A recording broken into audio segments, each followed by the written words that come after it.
Bonjour bien-aimés dans le Seigneur, c'est le prophète Erg Angelesi, pasteur responsable de la mission prophétique et apostolique Maison d'Élie. Je viens au travers de ce numéro pour partager avec vous autour d'un sujet crucial, un sujet très important dans la parole de Dieu, le sujet de la rédemption.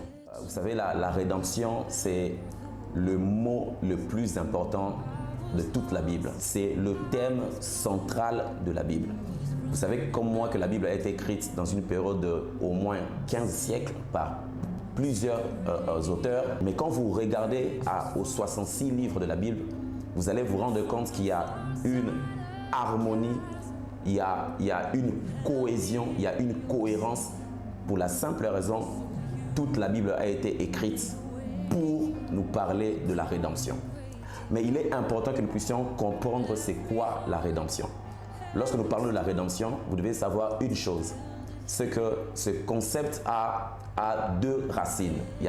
Il a une racine hébraïque et il a une racine grecque.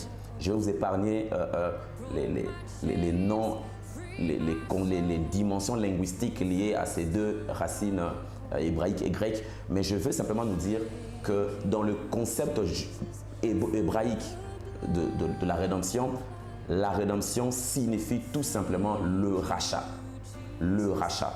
Et en grec, la rédemption, étymologiquement, signifie le prix qu'on paye pour la rançon. En d'autres termes, c'est la libération effectuée au travers le paiement d'une rançon. C'est ce qu'on appelle la rédemption.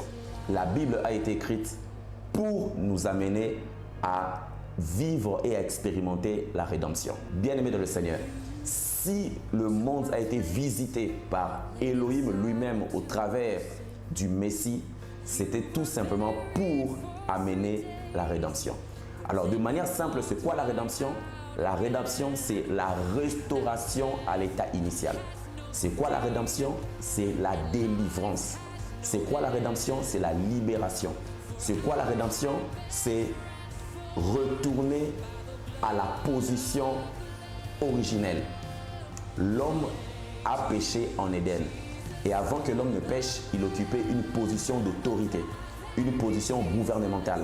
L'homme était l'agent exécutif de dessein de Dieu sur la terre. L'homme était celui qui gouvernait l'univers visible. Il avait l'autorité, le plein pouvoir. Il était l'autorité déléguée. Mais un jour, vous le savez comme moi, il a péché. Et lorsqu'il a péché, l'homme a perdu sa position d'autorité et de gouvernement. C'est pourquoi lorsqu'il pêche, Dieu, la Bible a dit, Dieu pose la question de savoir, Adam, où es-tu? Il ne dit pas Adam, qu'as-tu fait? Parce qu'il était question de retrouver l'homme dans la position gouvernementale dans laquelle il était établi. Lorsque Dieu vient après la commission du péché, il voit que l'homme a perdu l'autorité, la position d'autorité, la position de gouvernement, la position de la domination. Voilà la raison d'être de la rédemption. La rédemption, c'est ces prix, c'est cette rançon payée au travers du sang de Jésus-Christ pour nous ramener à retrouver cette position d'autorité, de gouvernement, cette communion que nous avions avec le Seigneur. Écoutez-moi très bien. La rédemption, c'est le retour vers les arrangements divins originaux. C'est-à-dire, c'est le retour vers le plan parfait, vers le plan primaire, vers le plan originel que Dieu avait établi pour l'homme. L'homme a été créé pour vivre dans la présence de Dieu. L'homme a été créé pour manifester l'image et la ressemblance de Dieu. L'homme a été créé pour accomplir les desseins de Dieu, pour accomplir le plan parfait de Dieu sous le soleil. Mais à cause du péché, les arrangements divins originaux furent arrêtés.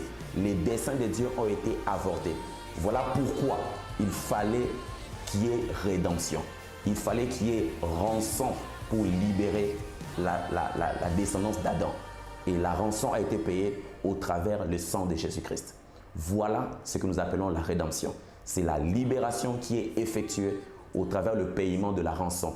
Et la rançon dont nous parlons ici, ce n'est rien d'autre que le sang de Jésus-Christ.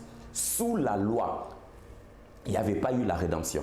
Lorsque Moïse allait avec le bouc, lorsque les souverains sacrificateurs allaient avec les agneaux ou avec le bouc pour les sacrifier, la rédemption n'était pas toujours effective. Parce qu'il fallait une rançon parfaite, un sang parfait. Il fallait le sang d'un homme qui est sans péché. Et Jésus-Christ est le seul parfait, le seul qui a obéi parfaitement, le seul qui a vécu dans la condition humaine, tenté de toute manière et qui n'a jamais péché. Et c'est lui qui est la rançon. C'est lui l'auteur de la rédemption éternelle que nous avons. Voilà ce que nous appelons la rédemption. C'est cette libération-là. C'est le prix qui a été payé. C'est la délivrance que Dieu nous a accordée au travers de la rançon que nous appelons le sang de Jésus-Christ. Jésus-Christ, c'est lui-même la rédemption. La rédemption a un nom, c'est Jésus-Christ. Lorsque Christ est venu sur la terre, il n'est pas venu pour bâtir une religion, mais il était venu pour rétablir une relation, pour rédempter l'homme, afin que l'homme retourne dans la présence de Dieu, retrouve la relation et la communion avec Dieu, en sorte que le dessein de Dieu, qui était avorté à cause du péché, continue à nouveau.